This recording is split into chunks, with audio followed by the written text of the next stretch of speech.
Y'all here with King of the West Side, FamericaBall, on the Come Up with Shanna. Make sure y'all check out my interview and subscribe to her station. Free the arts. What's up, y'all? It's your girl Shanna back with another episode of the Come Up with Shanna. As always, I go around Atlanta interviewing the hottest artists on the rise, on the come up, and today is no different. I'm on the West Side with FamericaBall. What's up? What's up? King of the West Side. Exactly. King of the West Side. What's up? Now, it's been really, really hard to get in touch with you, in contact with you. What have you been doing? Man, so first it was the rain that had Right. But I be real busy, man. I be tied up doing a lot of stuff and shit. We here now, so Right. So I saw you perform at Nirvana last Sunday. Yeah. Was it last Sunday or Sunday before that? It was Sunday before that. Yeah, and you had the crowd rocking. Like, how was that experience for you? It was cool. I think that was that probably was my first show where like the whole crowd really just rocking. So yeah. I got caught in the hype and I wanted to keep that going. So I kept going. You feel me? I saw a lot of people approach you after the performance and you know that whole networking thing. How was that for you? As far as like people coming and acknowledging your performance and you got my attention. Shit, I just embraced it. You feel me? I embraced it. I know the music good, but shit, like I just embraced it. So I just wanted to get the music out more and not be too just to myself, you feel me? So to get the music, I gotta interact with people more. Like, it was like most of the people coming, they were giving me like good performance, good music. Like I fuck with that. So that way I was embracing it, you feel me? Right. So let's take this all the way back. Before we even continue going, let's take it back for a little bit. How did you come up with the name FamericaBall? Like, where did that whole thing come from? It came from Famerica and I'm ball. You feel me? I don't even know what that means though. What is Famerica? Famerica, my family. That's found goon. You feel me? West side of Atlanta, Samson, the Bluff, Ashburn. You feel me? Misfits, niggas who were left out. Like, we went big on family. We made each other our family. Okay. And shit. And then that's how it came up. Like, I'm ball, meatball. Meatball? Yeah, that was just like your little street name or something? And my name, that's who I am. Yeah. Let's talk about growing up on the west side of Atlanta. I mean, you know, I know a lot of artists like Shawty Lo was from the west side, is that correct? For sure. Yeah, so how was that growing up on the west right side? Right now, we in 2016 Parker, like right here on Bankhead, Shawty Lo studio with niggas though, you feel me? Okay. So, just growing up on the west side, different. Ain't no other side of town like this in Atlanta. But it's so crazy that you say that because obviously everybody rep for their hood, the hood. What really differentiate the west from the east, the south? You know what I'm saying? This shit was more project, more like nigga left, like your parent. This the post side of town. So your ass make it over here like you some of the toughest. Like why you consider the poor side of town though? That's what it is. Yeah. You go to the north side, is you feel me? More money over there. East side, more money over there. Like west side, toe down, run down. You feel me? Drug infested, the worst. So that's what it is over here. Many parts of time you ain't gonna go to and find no heroin. You ain't finna go find that shit anywhere. Like now, 2020, you can find it and spread it out. But like originally, that shit hit on the west side. You feel me? The Bluff. Do you think it's harder for an artist to break out from the west side? For sure, it's gonna be harder because east side nigga got the leeway right now. And I ain't on no east side nigga. I fuck with east side niggas all the way, you feel me? My boy Allen, east side Jody, you feel me? Ola Run, Throw a Life, they're my dogs, you feel me? I fuck with east side niggas, you feel me? So ain't nothing on that, but right now east side nigga got the wave in Atlanta and like it's a shade on west side niggas because east side niggas get the torch and they pass it down to east side niggas, you feel me? So right now, it's hard for a west side nigga to just. But how is that when obviously like in Atlanta, music is a really big part of the culture. You know what I'm saying? Like people from every side of town want to pursue a music career. So how is that when it's time to collaborate with a nigga from the east side or from the south or from you know? It ain't hard. It ain't hard to collab with them. Like I could get features with them. You feel me? Like from street credibility. Right. They know me. I know them. Right. But it ain't even on no music shit. It's just like. It's a shade on the west side. Niggas don't want to tell the truth about the west side. Okay, so tell the truth. Tell the truth. West side, the real Atlanta. How you guys feel about T.I. on the west side? I fuck with T.I. You feel me? I respect him. I call him the king. You feel me?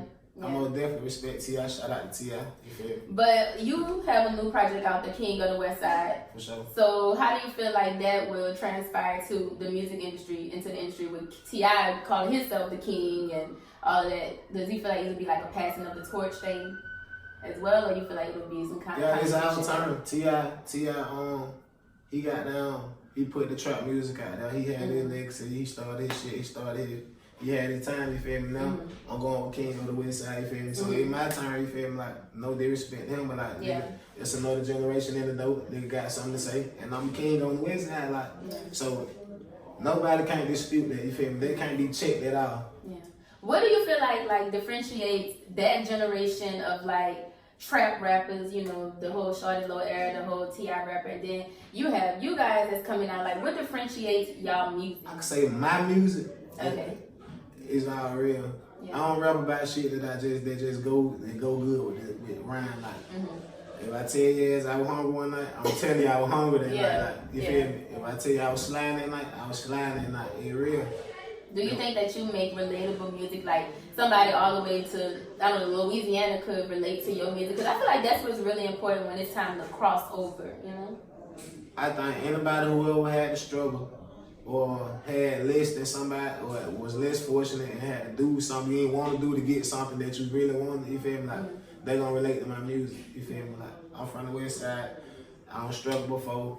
You feel me? From drugs, I don't have dealt drugs, I don't rob people, I don't shot people. People who dealt with their lifestyle, who struggle, who have to deal with their lifestyle, make a better lifestyle, they gonna relate to it. You feel me? Cause like the shit I'm talking about, they done dealt with before.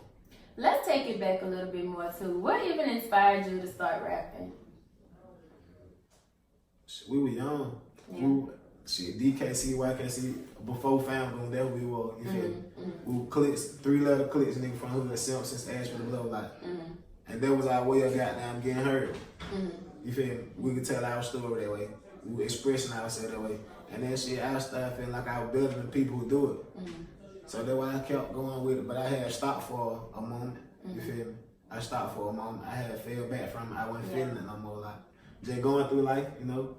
And then shit, I started back. So now I'm picking them back on. I put a project out. I'm going with it. So why now? What makes now different? What gives you the motivation to like go hard now? Now. Yeah. You feel me? I mean, I understand. This is 2020. Time don't stop for nobody. Yeah. And then, like, I've been doing music since like 2008. And everybody who I did music with, they don't pop. They don't have good runs. They don't have so like that shit from Schoolboy. To Rollo, my family, like with Bandy Gang, Marco, Joe Gutter, Joe Gilford, like they had good runs. You feel me? Like, so I just feel like shit, it's easy. Doing music easy. As long as that shit good, you having good music, you having quality music, you consistent. It's easy. Now that's funny that you said it because a lot of people would say that it's not easy to break out into the music industry. I mean, if it was easy, everybody would do it, right? Shit, everybody doing it. But everybody not breaking out. And everybody not hot. I feel like that's a really big thing nowadays too. It's like people putting out music, but your partner not telling you that your music ain't hot. You know what I mean? So I gotta be relatable, you feel me? You can't just be putting out anything. Everybody ain't gonna be related to that jibber jabber bullshit you're talking about. Like, you gotta really be talking about something that nigga somebody done dealt with or they can relate to what they done been through. If you can do that shit, you can keep it going, you feel me? Everybody might not pop. Right. But I feel like I got a good chance. I mean, I'm from the west side of Atlanta. I'm in Atlanta. Like, I know a lot of people. I know a lot of connections. I'm still learning. And I ain't let up. You feel me? Now, speaking of your connections, you mentioned that you are really good friends with Rollo. And obviously, like you said, he has a really big name in the industry. How did that whole relationship come about? Happy birthday to Rollo. Oh, happy birthday. Man, that been my boy forever since we were like 5. Like, I don't even know where to start. That been my dog. We done been through everything together. You feel me? So like, he family. Like, and how has this situation affected your music career, if it has? I say it motivated me. Yeah. You feel me? Just to know like where we come from, and he didn't even have a fucking chance at first. Like, people criticize him a lot. About his voice and his music, like they always say he couldn't rap, but when he did it, now they turn around, hey. It's about proving people wrong. Yeah, you feel me? So I'm motivated by that. You feel me? Yeah. He came from where I came from. I seen the whole journey, the whole struggle, and he just put it on wax and kept it 100. So shit, it always I'm motivated all that. I'm just motivated, you feel me? That's how I feel about it. With media attention and police, do you feel like they are targeting like rappers, especially trap rappers, you know, people who may tote guns in their videos and have like really violent lyrics? I mean, look at NBA Youngboy. He's always in the media attention dealing with some kind of police situation or whatever. Do you feel like those kind of rappers are targeted? Shout out to Youngboy. I fought Webby. He's the greatest. But like, I just think black artists, black successful artists, who trying to make a change in something, who promoting the change in their music, or who got a strong following, or like a leader, I think they more targeted than just black artists who make music. Because like, if you making music and you saying some of your music to change the culture or what's been going on, you trying to tell people, hey man, put the guns down, pick up books. Like Nipsey, like the shit. That's Nipsey too powerful. Yeah, it's too powerful for them. You got a million niggas following you, like you trying to. Alright, it's alright we just got one of y'all on track, but we got a million of y'all on that same track. That's a problem, you feel me? So of course Nipsey gonna be a target. Of course people like Rollo gonna be a target when you're a Muslim, when you got other people coming to Islam and screening up and trying to build themselves and get more knowledgeable. Of course you're gonna be a target. You feel me? Of course Kobe gonna be a target. You know, you more successful than basketball, then you take your money, you don't blow it, and then you're a family man, you feel me? Like, of course you're gonna be a target. Speaking of lyrics and your project, you do have a project, The King of the West Side. Sure, so go ahead and talk about that. Like, yes, what can we do with that? I got King of the West Side out right now on all platforms. I got a single called Out the Mud featuring LF Money. That's my single. I got another one on there called SOS with Ola Run. That's another single. I think I said that one on Instagram. You guys was promoting that on Instagram. So those two singles I'm pushing, but like the whole project, I got good features on there. I got features with my brother King, Fam Gone. Like I got features with King. I got features with Lil Du, Fam Gone. I got features with Eastside Jody 367. I got features with Trouble DTE. That's my dog. You feel me? Shout out to Trouble. I got features with VL Dick, Marlo, B Green. I got features with London J on there. Now, are all these Atlanta artists? Most definitely, all these are Atlanta artists, you feel me? So what kind of flow is the entire project? Like, how many songs? What's the flow of it? I think I got 14 songs on that project, and it's more versatile. Ain't too many songs don't sound the same. Right. So I put my time into that project. It's some good music on there, good tracks on there. Y'all go on there, check it out. Pick a song on all platforms. It's on all platforms. King of the West Side. Pick a song. What producers are behind the project? Mostly CJ Bass. Like that's my main producer who I deal with. CJ Bass. He like one of the people who just put himself on the line and sacrifice himself to just deal with me. You feel me? Like for me, just coming out the blue saying I want to make music now. Like he like, I'm gonna deal with you. I'm gonna give you 15 beats. Good beats, like everybody that want to see some BS beats, you feel me? Like, no. Now, I was watching a old Gucci Mane interview, you know, when he was on the come up, and he was saying how it was a very important factor in his career that he tied himself to one producer at the time, Zaytoven, and they kind of grew their whole career together. Do you think that that's beneficial in the whole rise and the come up too of an artist and a producer? I think it's beneficial because you grow a relationship with that producer, and like, more people make good music off of emotions or what they going through, you feel me? So that producer know, like, I ain't talked to Brian 2 3 days, he might go into some these type of beats. You make a bang on it, there was 50% on that producer behalf, you feel me? Because like, he already knew what to send you. So if y'all got that type of relationship, y'all making hit, y'all, of course it's important, you feel me? Instead of just reaching out, oh, he a good producer, then, hey bro, send me some beats. And he send you something that ain't even like, nothing you can work with. Right. You feel me? Like, you're like, hey man, this ain't what I did with. I'll send you something better. But like, once you got a producer who know what you want, he gonna send you a pack. So most definitely, man, if y'all got somebody out there, a producer who y'all can work with, link with them, bro. Link with them. Work. Now, you are from Atlanta. I'm from Bluff to be exact. Okay, fine. But seriously, just the city of Atlanta is really hitting the music industry hard right now. Obviously, the biggest thing out right now is Lil Baby. You know what I'm saying? Who's also from Atlanta, went to Tri-Cities High School, which I also graduated from Tri-Cities High School. So who are your big influences in the music industry right now who's actually from Atlanta? Like you just said, baby. You know when he was young nigga? Right. Who used to be like, when we jumped out, he was younger than us, like. Yeah. and just to see him shoot past the door, I fuck with that. Yeah. I'm most definitely salute that. Definitely want to collaborate with him. I fuck with him. Yeah. We could collaborate anytime. I can reach out to him. Who else in the industry from Atlanta who you would love to collaborate with? Probably 2 Chainz and School or something like that. Yeah. I can see that. I can see that whole 2 Chainz. I work with True. Yeah. TRU. I fuck with them.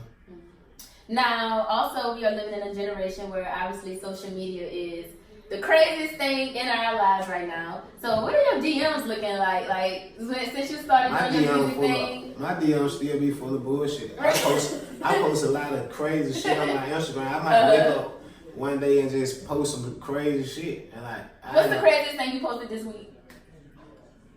This week. Cause I saw you posted something about a dog. I think it was your dog or something like that. Nah, that was my dog. That was a crazy mother trying to kill my dog. I love my dog. I love my dog. I want to fuck them up about my dog. You feel me? But that was crazy. I think the crazy thing I posted on Instagram this week was I ain't sure I be posting so much bullshit. Man. It be some crazy now, shit. how will you deal with that backlash? You know what I'm saying? That's being in the media presence and everything, just being on social media. How will you deal with all of that comes with it? I ain't to that stage yet where people criticizing what I post. But you will be. I still don't care. Yeah? I don't care. Like, I don't post none of that. I post what I want to post. If you don't want to see it, get the fuck out of my page. Now, you can't tell that to your fans. If you don't want to see what I'm posting, don't watch it. But you're in a public figure, you know, that's what comes with being in the public eye. And that's really a big thing. Like, a lot of people, you know, they want this success and they want this fame, and I feel like when they get it, they don't know what to do with it. Or they really don't even know if they can handle it. Like, do you think you're a person who really can handle fame? I don't even care for the fame. I want the back end. You feel me? Like, I'm trying to build us some shit. I'm trying to do something different. Like, I don't care for the fame. You feel me? I just wanted to add up. I want all of it to make sense. Yeah. You feel me? One of the questions I ask on all of my interviews, and it's really something important to me, is like, when you do, if a label come to you and they say, hey, we're ready to sign you, what's the number that you have to take or that you're willing to take in order to be signing? It's nothing less than that number. Right now, I got money invested into me. So, I got money invested into me, and my brother put money into me. My other homie, Eastside Joe, put money into me. So, like, all of them gotta get our money back. Yeah. So they gonna have to at least come with like a quarter. What? Yeah, they gotta come with a quarter just like to get our money back type shit. But like, wait, so are you considered an independent artist? I ain't signed nobody. I got my own label, Original Found. Okay. You feel me? But like, I do a lot of stuff with 367 Entertainment, Eastside Jordan label. Shout out to Nick, Eastside Jordan, been behind me all the way. Shout out to them, man. That's my family. I do a lot with them. You feel me? They invested into my music, so we just tied in. It's like a family. We just tied in, but I ain't under no paperwork with nobody. Like, I'm a single artist. I ain't signed. All right. Now, once again, it is 2020. It's the beginning of 2020. So, what else can we like look forward to from you this year? Right More now, projects? I'm working on a project with Alley Boy called East West Connect. Man, Alley Boy doing I think we're gonna do like a 10 or a 12 song project. Okay. I'm working on that, and then I'm coming back with King of the West Side too. I ain't done. West Side got something to say. We ain't letting up. They got to see this shit. So once again, go ahead and tell them where they can find King of the West Side. Once again, that's on King all of the West Side platforms. is out on all platforms. Man. Y'all go check it out, download it, you feel me? Like stream it. Pick your favorite track, like check it out. Let me know, man. Exactly. And where can they follow you on all social media? FamericaBall, Facebook, Twitter, Instagram, Ball. Get at me. Yeah. All right, guys. So once again, it's your girl Shanna with the Come On with Shanna. Another episode. You know, I've always talked to the hottest, and today was no different. Y'all make sure y'all check out the interview, like, comment, and subscribe. Make sure you follow me on all social media platforms at Just Stacks and FamericaBall on Instagram. And that's it, guys.